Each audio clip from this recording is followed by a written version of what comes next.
As you guys can tell, I'm outside. It is a glorious morning. We finally have some cool weather. I get to enjoy it on a Saturday. It's just wonderful. But if it gets to be too loud, because apparently they started up some construction down the street, just let me know. I can move in. Well, let's go ahead and get started. I have some, I wanted to give you lots of resources. It is a really unprecedented year. And, I know I'm a little bit nervous about it, so I could imagine you would be as well. So I want to give you lots of resources today that you can take back to your students, or if you are a student, you can use them. So let me go ahead, and at the end, I'll go ahead and add my PowerPoint to the chat. So it looks like I might. Last night I was looking, I can attach a file, yes. But I had a little activity, and I'm not sure if our activity is going to work because I don't see an option for a GIF. So we'll just talk about it. So let me go ahead and share. Oh, I cannot share. I've been disabled, but so. I will let you. Okay, thanks. How is everyone? How has your start to the year been? Okay, Miss Garza, I think you'll be okay now. Fantastic, thanks. Yeehaw! That's what I say. We've had fantastic technology through teacher training and everything, and then suddenly, the first day of school, the hub goes down. Yeah, I think we all experienced that to some extent. I was pulling solutions for my students out of the hat, but we did it. Yes, we have become master on-the-fly workers. Great. All right. Well, I hope everybody is doing wonderful this morning. So let's get it started. I am Elena Garza. I'm from Clearbrook High School. This is my 14th year teaching and my 10th year being the science fair coordinator for the school.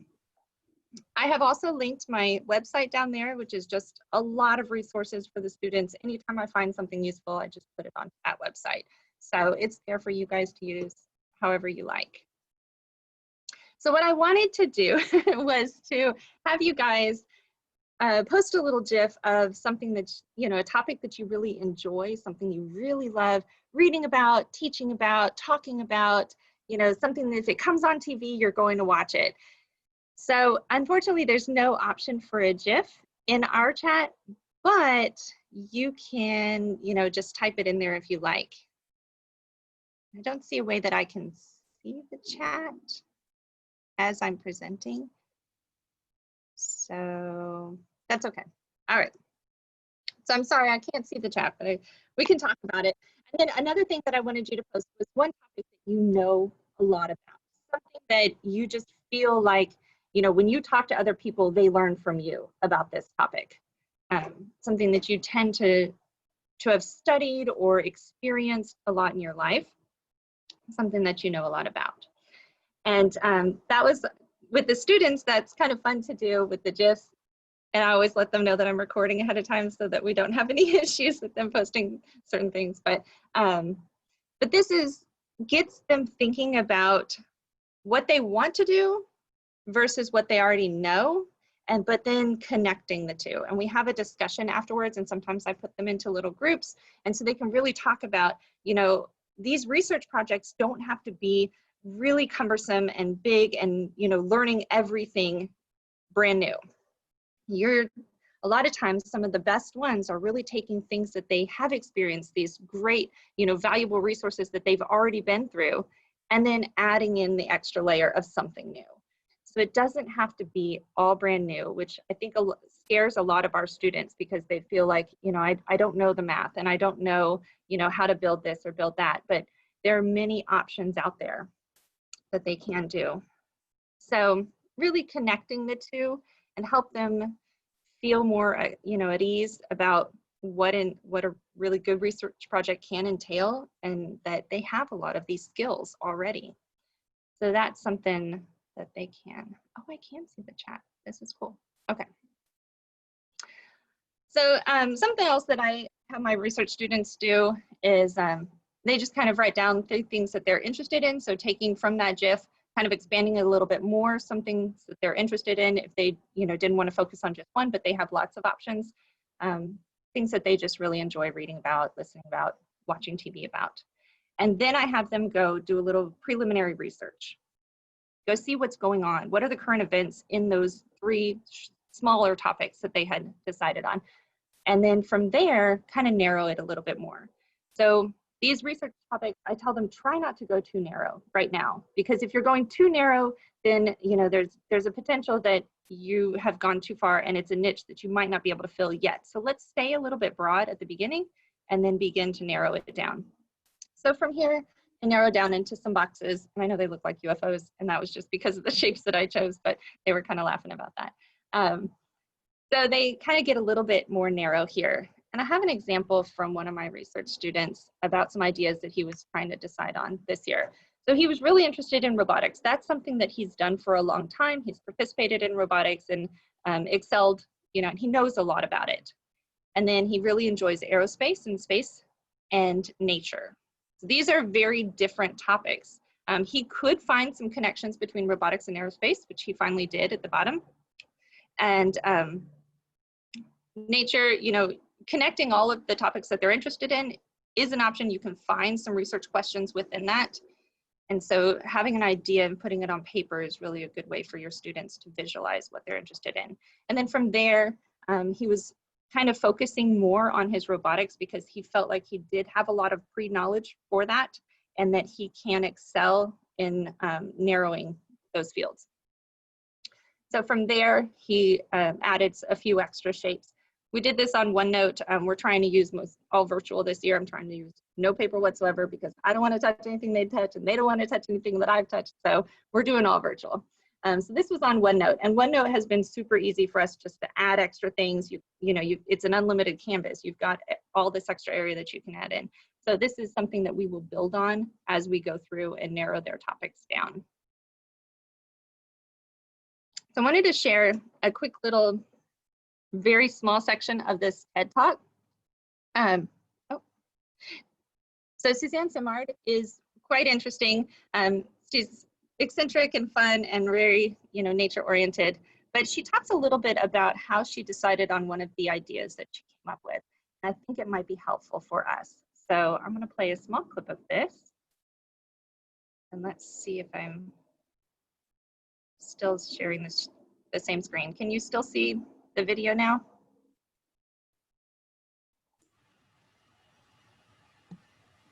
Yes. All right. Hopefully you can hear it. All right. We need to go. There we go.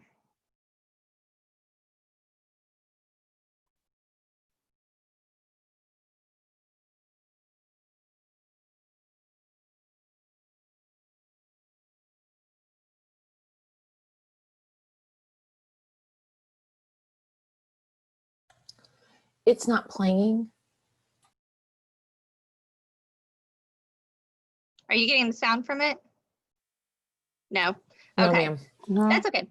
You can look at this later. So what she's talking about is that she knows she spent many hours in the forest with her grandfather when she was younger, and she discovers they had this little incident where the dog fell in and they had to get the dog out, but they were digging and they saw all the roots, and she started to get really interested about the foundation of the forest. And she's looking at the roots and looking at the mycelium around it and looking at the minerals underneath. And this has just started to interest her, but she already had knowledge about the forest because she'd spent so much time in there. And so she talks about how she wanted to start learning about that. So she did, she got into forestry, and she goes from there into big company and realizes that she's kind of been caught up in this logging and things that deforestation, things that she doesn't want to be a part of. And she sees that once she's in here, she notices all of the problems. And so when talking to my students about that, we can kind of talk about, what do you know? What do you have this valuable background in? And where are the problems? So they can start identifying things because they have that experience. They can, and they, really have the vast knowledge of what's going on. They can start seeing the problems. And when they see the problems, that's one way, to help stimulate these ideas. So that, we do a little free write. And in this, I have them start asking themselves questions. So What do I know about the topic? You know, you can spend 10 minutes free writing. Is there a concern within this topic or a problem that's going on? And then how is this affecting the community or any other stakeholder, right? Community or the environment, you know, any certain species, you know, how is this affecting anything else? How is this problem affecting others? We really do like to see this impact that the science fair project can have. So it's not only just allowing the students to learn new skills and, you know, have fun doing new things, but also to impact something.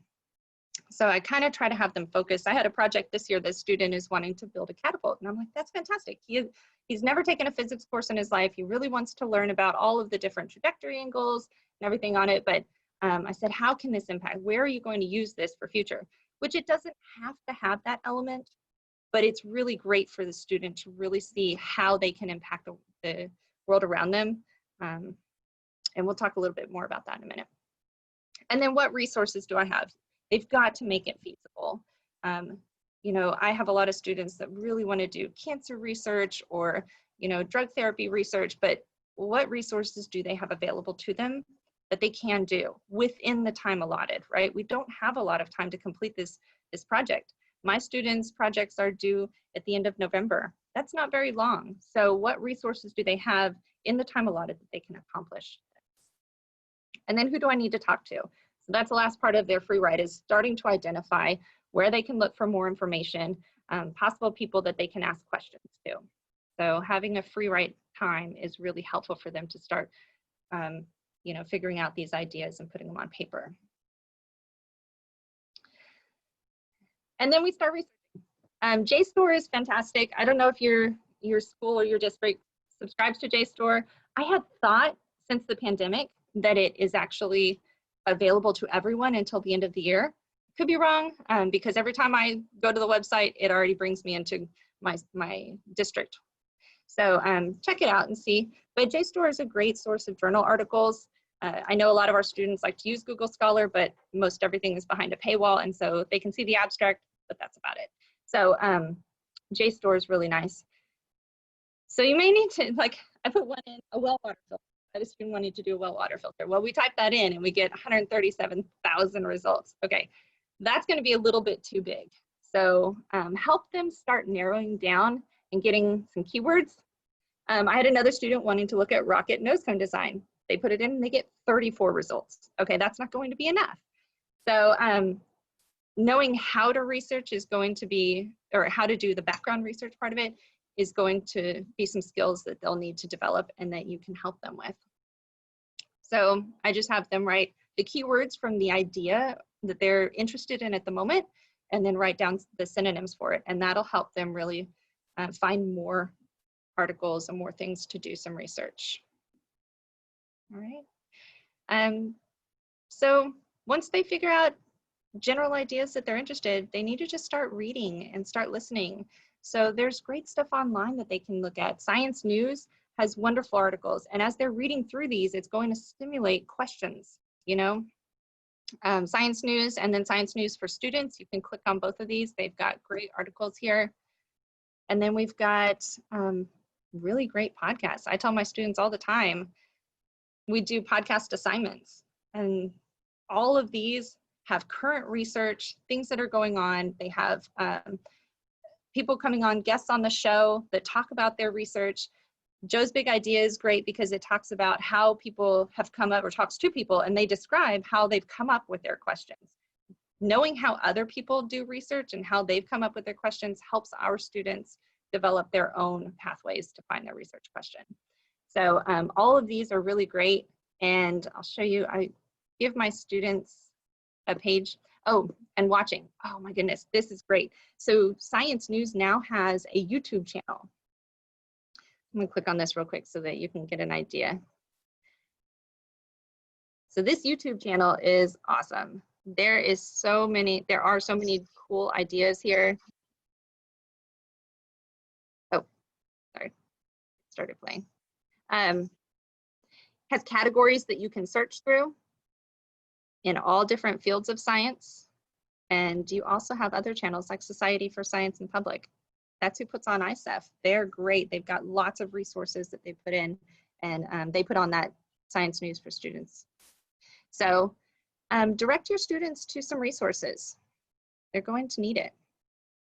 So I have this little worksheet that you guys can adapt however you like. Whenever just an assignment that they can do on the weekend, I have them listen to a podcast. This is nice because they could do it in the car. You know, if they've got things going on, they listen to the podcast and they just type in a few details, some different perspectives that from different possible stakeholders that are going on, and that might help them see how things affect different areas. And so they could possibly develop research questions within that.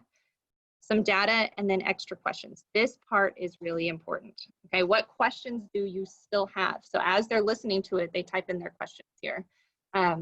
And this really gets them thinking, you know, is there something that I can do to contribute to this?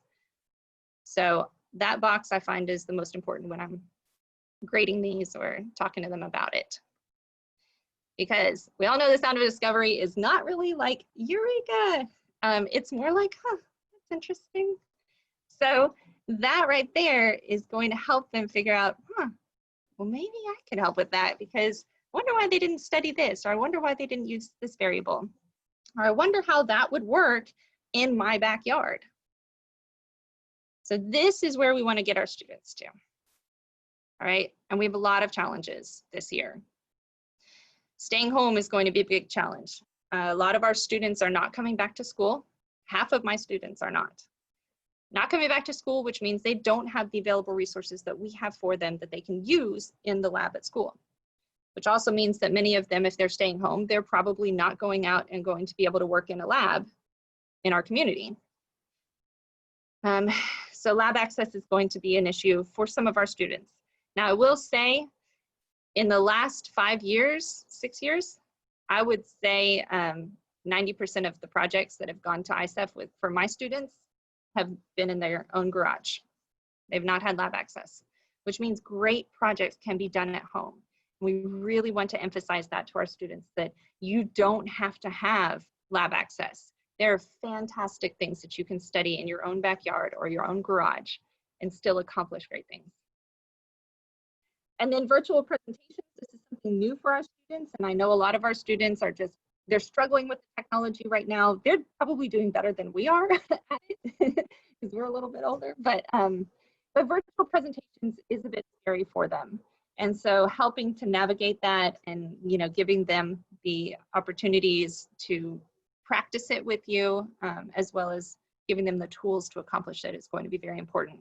So make sure that you talk with your district, or Steph has given some great resources on what they're going to be doing and how to accomplish it. So, you know, the PowerPoint videos or the Onenote, or even Google has some great resources. So if your district is Google, then you can use some of those. All right. So ISEF has given out a lot of tips this year on research from home. Okay. So some of the summary of it, and I've put a link down at the bottom. My pictures are covering it, but there's a link down at the bottom to the actual website, but I summarized it for you. So the first one, choose appropriate model organisms. So if you're researching from home, use model organisms that you can extrapolate on a larger scale. You know, you can use, there are lots of invertebrates around here that we can study. You can do studies where you're just observing. You can do studies where you could test behavioral aspects of invertebrates, plants, things that can grow. So choose model organisms that you can represent on a larger scale from your data. Use simple and available technology. We don't have a lot of big equipment that can go home with the students. So if I have one student wanting to create a wind tunnel and she's wanting to test rockets, but she can do that on a small scale, and she can use fans, and she can, you know, create a small wind tunnel from fans. So using simple and available technology, scaling it down, those are things they can do at home. Obtain quantitative, and use statistical analyses. They really do, qualitative data is not bad data. I tell my students all the time, it is useful and is not bad data. However, you're going to want to quantify it. So you take your qualitative data and you can code it into a quantitative, but just make sure, you know, work with them on getting appropriate coding for it so that they can use statistical analysis. And stats does scare a lot of our students. So I have a resource here that you could give to them. This is just kind of a collection that I give my students. You can see it just things that I've collected on different types of statistical methods and videos for it. There's a few that have an online calculator that's helpful for them. So stats is something that I do still struggle with after all these years. I keep telling myself that I need to go back to some colleges and just take some stats courses to refresh myself. But there are some resources here that you can get them. And then tell them follow their interests. There's tons of stuff in their community that they can do. There's lots of local resources. There are parks that they can go to, things that they can still social distance and be outdoors and not have to worry so much about viral infection. So use these local resources. Make sure when you do talk to mentors, you're asking good questions, okay? I have one student that is wanting to study a particular thing, and I told her, good, you know, I'm not too familiar with this, so talk to your physics teacher, kind of get an idea, you know, learn a little bit more about it. And she went to the physics teacher and said, you know, how do I do this? Or what data would I collect? And the physics teacher was like, I'm not doing your project for you. You need to do the research. So make sure when you ask good questions, you already are presenting what you've learned so far and how you intend to do things. And then make sure your questions are not going to be too cumbersome for a mentor, if that makes sense. Because the mentor doesn't want to, or not necessarily just a mentor, but a teacher and a friend or whoever, doesn't want to feel like they're doing your project for you or coming up with your project for you. But just make sure that you're asking good questions so that you can get the answers that you need to push forward. And have a global perspective. So that's something that ISEF talked about. We're really looking at impacting larger than just you learning a skill. We're trying to impact. And so they like to see the projects that do have that impression and can advance or improve community, world, so forth. Be a good record keeper. So they do recommend that you are recording everything that you're doing, especially if, if you come up with this great idea and at first you don't realize it, but as it goes on, it gets better and better. Sometimes, you know, you're becoming more flexible and learning more, and suddenly you've got this fantastic thing and you might want to patent it.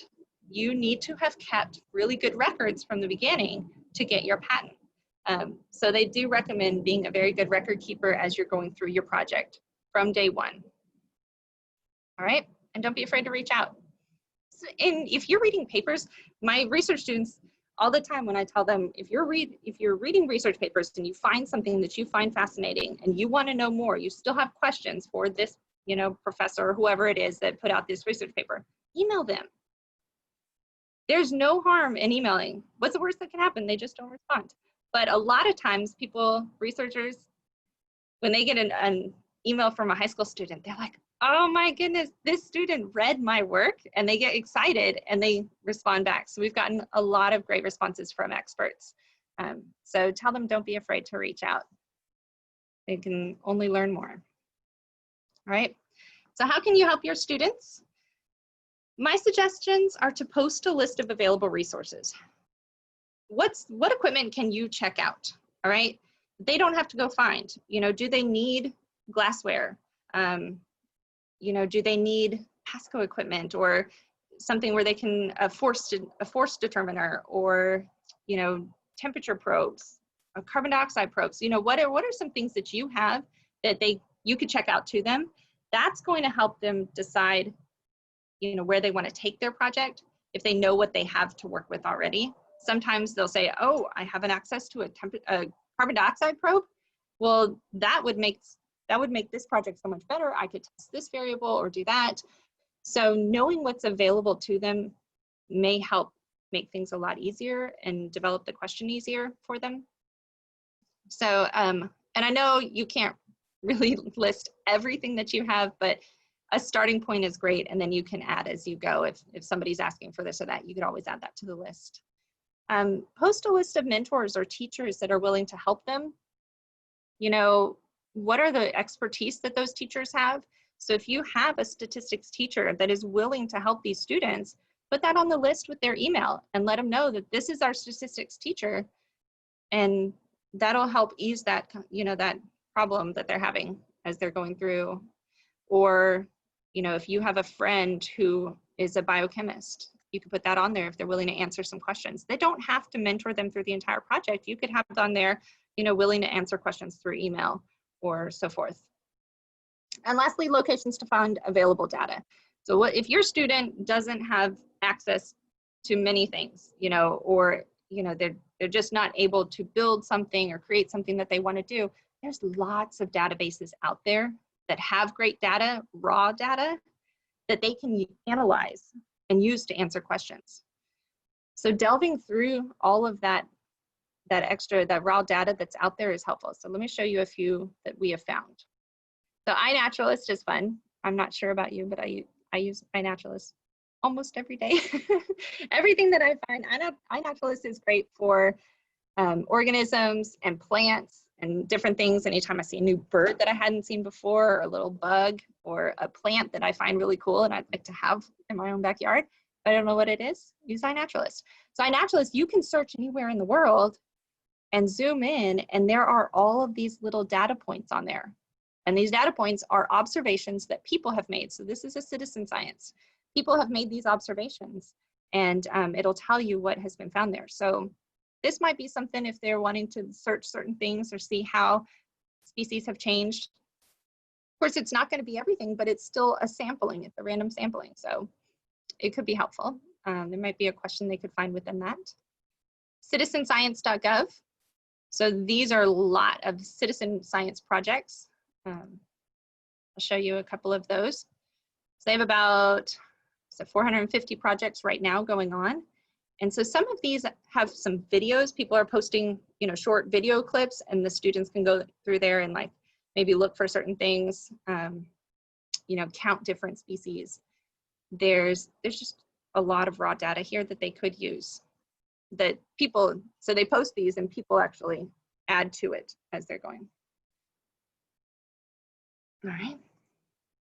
Data.gov, so this is a government website of raw data that has been posted. So here we have data, tools, resources to conduct research. And so as they're looking through this, they might be able to find connections, you know, using a particular database for this and a chart over here for this, and they can make connections, possibly, I don't know, MLB home runs and the number of storms, and see if over the years, the number of storms increase in certain areas, home runs decrease, or so, I don't know, just throwing that out there. So there's lots of data here, lots of raw data. On topics, I put a little picture of the topics.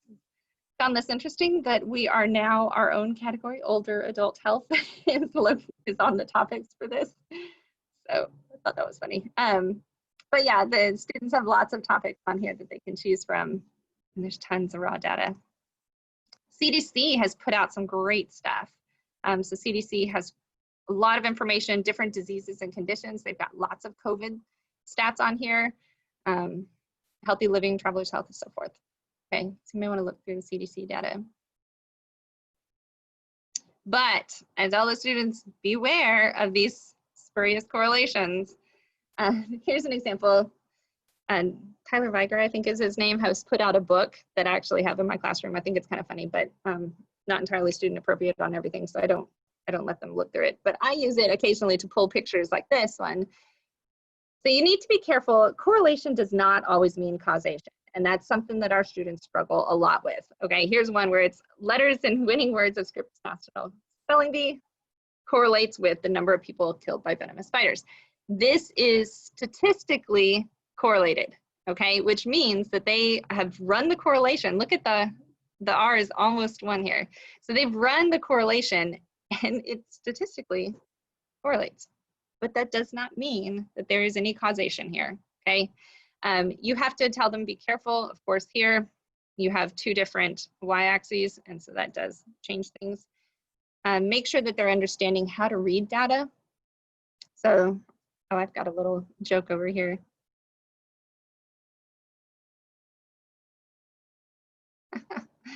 So there's a great resource right here of an article that talks about correlation versus causation, okay? And I have my students read this. It talks on here, it gives an example of exercise and skincare, and they saw a correlation as more people are exercising, more skincare, you had a higher rate of skin cancer. And so you cannot make the causation here that exercise causes skin cancer. However, if you delve deeper into it, there's they talk about possibly doing a research project on having people exercise a certain number of hours outside and then seeing if the sun was causing it. So you'd have to look at other variables for that causation. So just be very careful and tell your students to be very careful in making that causation statement where it's more just a correlation. And Science Friday is a great resource. So I don't know if you've seen this, but a few years ago, they had a sampling activity, and there's still lots of cool sampling on here. So if you scroll down to the bottom, you have a lot of people that have posted things, and a lot of them are younger students that have posted things that they've seen. And so this may help your students if you have them just read through some of these, what they're noticing, and they're kind of coming up with questions and wanting to learn more about. That helps them develop their research projects. So the observation point is allowing for this taking a sample. So have them get outside, take a sample of something and see if it stimulates any questions. Okay. And then I have one more resource from Science Friday. As you can tell, I'm a big Science Friday fan. So biomimicry. I have had a student go on to International Science Fair on a biomimicry project. So she was looking at airplane wings and modifying them after a bird wing, a specific bird wing. And then she tested that in the little wind tunnel that they had made at home.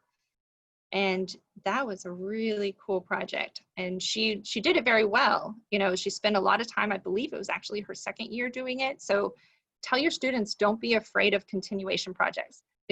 Judges love to see that the students have really learned something and then want to take it that extra step further, add that extra variable. So having them learn and just read about biomimicry is really cool.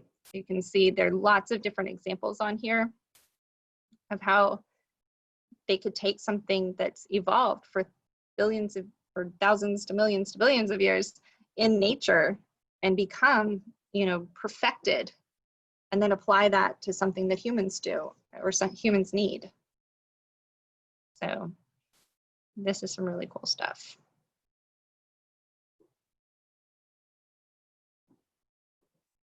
And all of these things, we usually take a day and I have them read through it, and then they talk about it in groups and try to come up with an idea. And in doing that, they just are practicing reading and observing and coming up with ideas. That may not be the one that they want, but it's just a practice. All right, so I have on here, this might be useful to you or might be useful to our students, that just looking at what's trending in science fair projects over the last 10 years. Of course, we didn't have ISEF last year, but these are ISEF projects in the 10 years prior. And you can see the different categories that are really trending. You can see some of these. Let me move this so I can read the bottom. See, not a lot of animal science projects attend. Earth and planetary science, very little of these.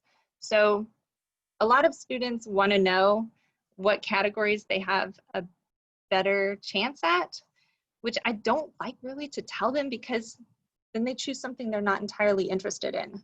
But for your own purposes, just so you can kind of see if they do have an interest in planetary sciences, that might be something that they go ahead and go with, because very few of those projects do attend ISEF, and there's a lot of availability out there. So it's kind of interesting. Behavioral and social sciences are still at the top. And I feel like that might be something that more of our students do this year because of availability of resources. So, and then you can click on this and it takes you to the ISEF website for that, the blog post that they had put out, and just talking about the availability of things and what they're seeing. Okay. All right. And some resources from Society and Science for Science in the Public. This might be helpful to your students. Okay, so they give some just information about research at home, some suggestions, and then research opportunities. So they're telling them find some inspiration, And they give a blog post of inspiring stories from Society for Science in the Public. Project guidance. So rules, it's always important, especially when they're doing human project, that they have read the rules before they come up with their question. There are a lot of things that they cannot do. I've had students in the past want to test pain tolerances on humans. You can't test pain tolerance because then you're finding that threshold, you're hurting people. So make sure that they actually go through and read the rules for the project that they're interested in. It gives them some tips on how to approach a scientist virtually. This might help set them at ease. It might also help them reach out better, reach out more so that they can get more guidance. And talks about large data sets. So some different things that they've got here. Okay, so these are great resources for your students. They're also resources for educators. So this might help you. They have 2 videos here from the virtual Regeneron that they did at the end of last year in May. So these videos, they're actually talking to educators, they're talking to people in research. So, all right, so that's all very, very helpful. And topic approval forms. So you might want some help or maybe modify your topic approval form for this year. I have 3 resources for you. The first one takes you to my website. These are the 2 that I've used in the past. One is for a normal project approval, and this one is for specifically in engineering where you don't really have a hypothesis, but you've got an engineering goal that you want to accomplish. So there are 2 options there, and you can adapt them however you choose. There's one here that we actually use from College Board for AP Capstone. I find that there's some really good questions on here that might help you too. So you may want to pull some of these questions.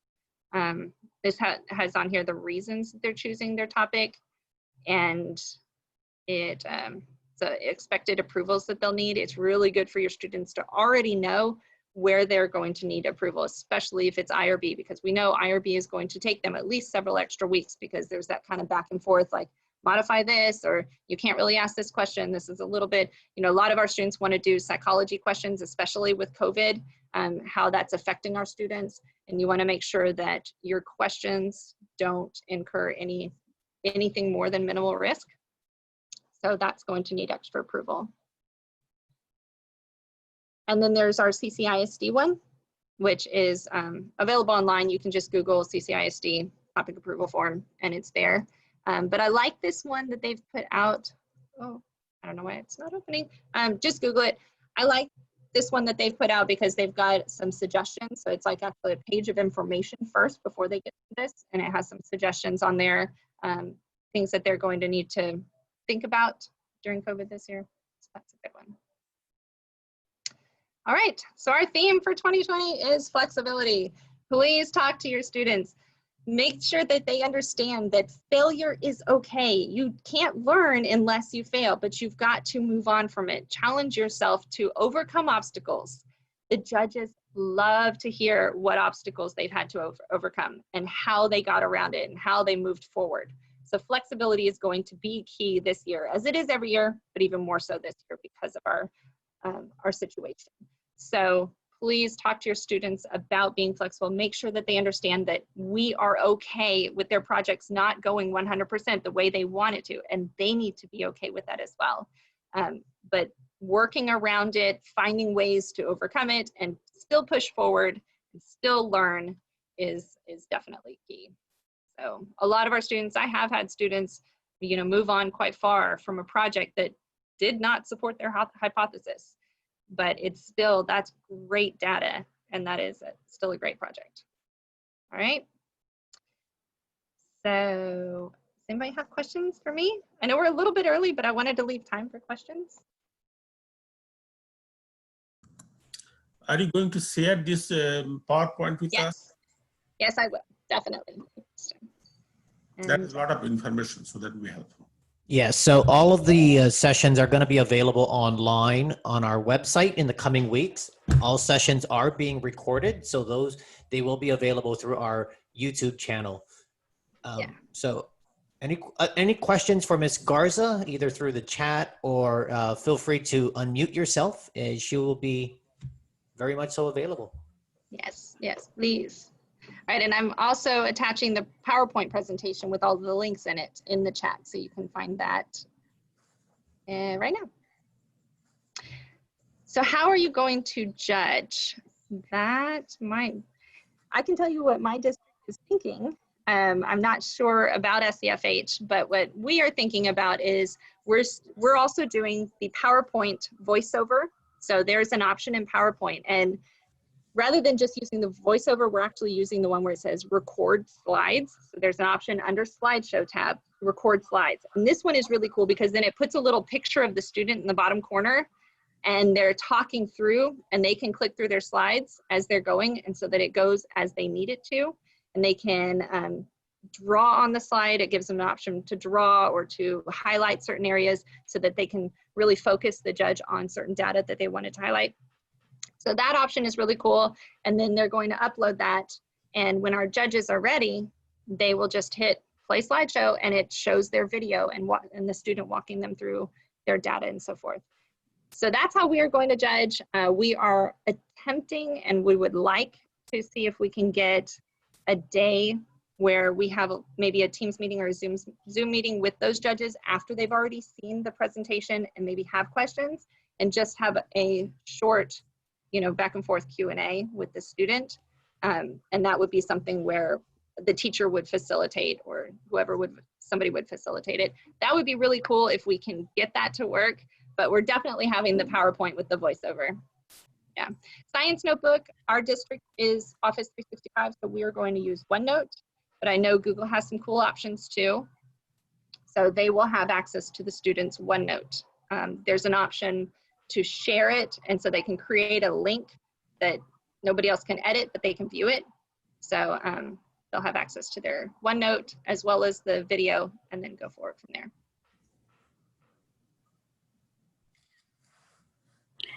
Hi. Hi. I'm just going to ask about the OneNote. So that they can use the OneNote as their lab. Is that what you're saying? That's what we are going to do. The OneNote will be the lab. And so there's some cool options with OneNote to add tabs. I can share OneNote right now. Please.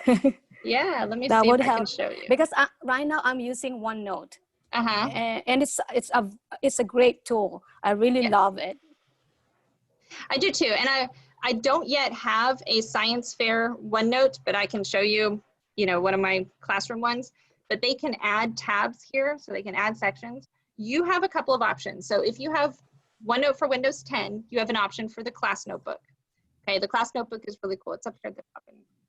Class notebook is really neat because I can distribute things to them. So if I want them specifically, I need them to have a background research tab, or I need them to have their, assumption or preliminary assumptions or hypothesis tab where they give the research behind it.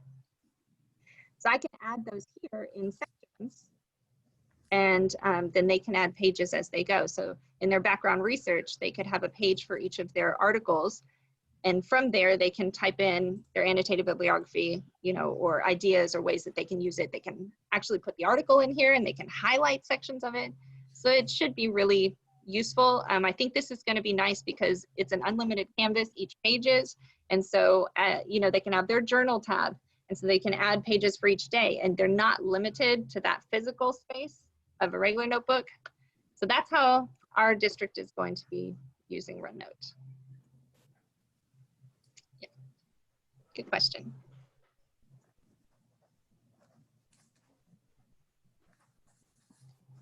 All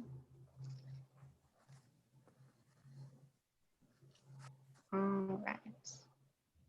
Ms. Farrar, I'm glad you're getting some useful resources out of it. I was really hoping to just give everybody as much as possible. So, because it is definitely going to be a struggle this year. I feel you. Okay, reposting the file. Let me try it one more time.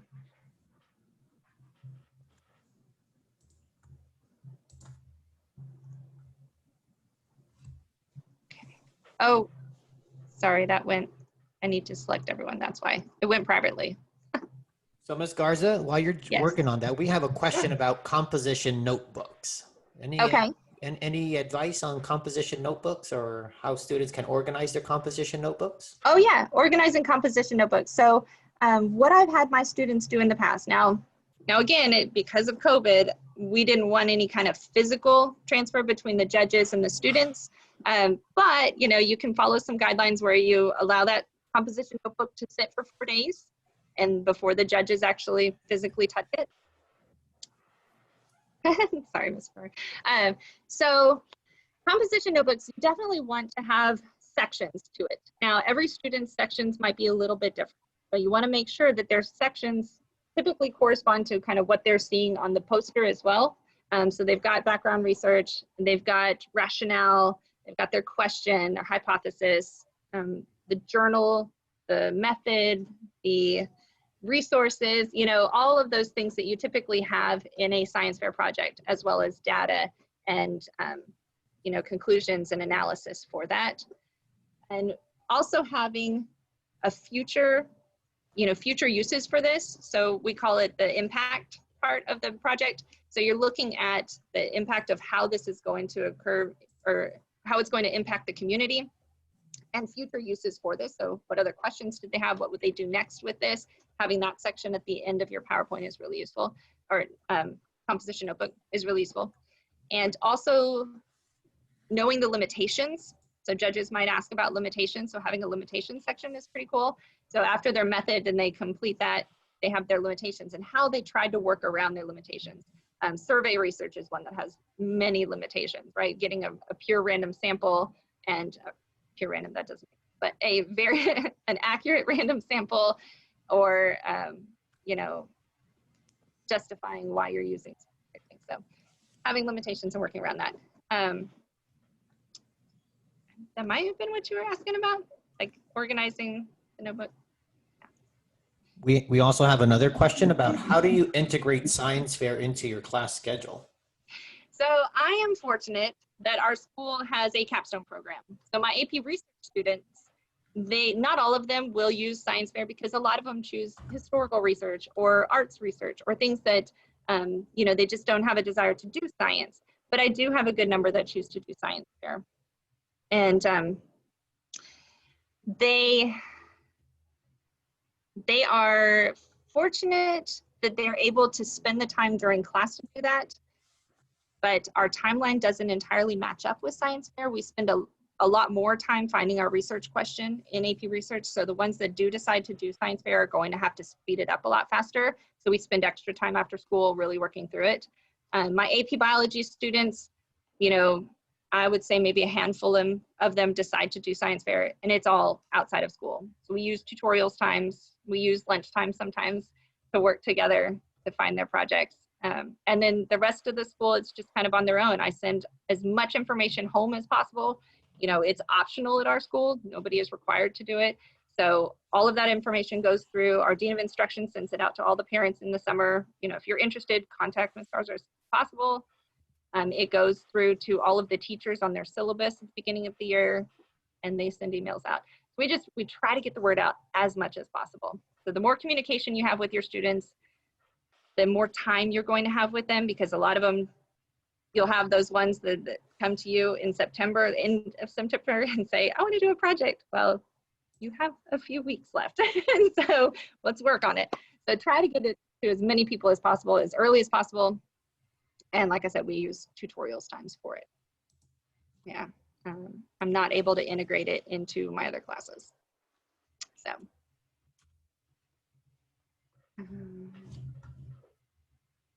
Let me see if I can send it directly to. Anybody else have questions? I just wanted to add one thing. Ms. Farr, you might want to join the roundtable discussion later on this afternoon about hosting a science fair. You can also pose that question about how other teachers are integrating science fair into their day-to-day class. That might be a good avenue also to get other teachers' perspectives. So any other questions, guys? Keep them coming. So yes, the PowerPoint is available in the chat. I do see it. Ms. Garza did put it on. So there is a file to download there in the chat. She sent it around 10:20. Also, again, just a reminder, the PowerPoint will be made available on our website in the coming weeks.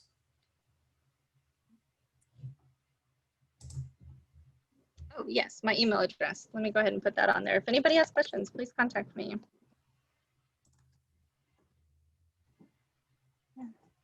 All right. Well, I really enjoyed this. I love talking about science fair. It's just a passion, as I know it is to many of you. So, you know, discussion is great. It really brainstorms. So when we all get together, we can really help our students. All right. Great. Enjoy all your other sessions today. There's some really great stuff. I'm excited about it. All right, great. Thank you, everyone. So the next session that's going to be conducted in this meeting space is going to be the Road to Results, an introduction to data analysis and visualization. And again, that will be put on by our partners there at Baylor College of Medicine. They have a fantastic educational group out there. And I believe Dr. Newell is actually a part of our group. So just stick with us and we'll be back with you in just a few minutes.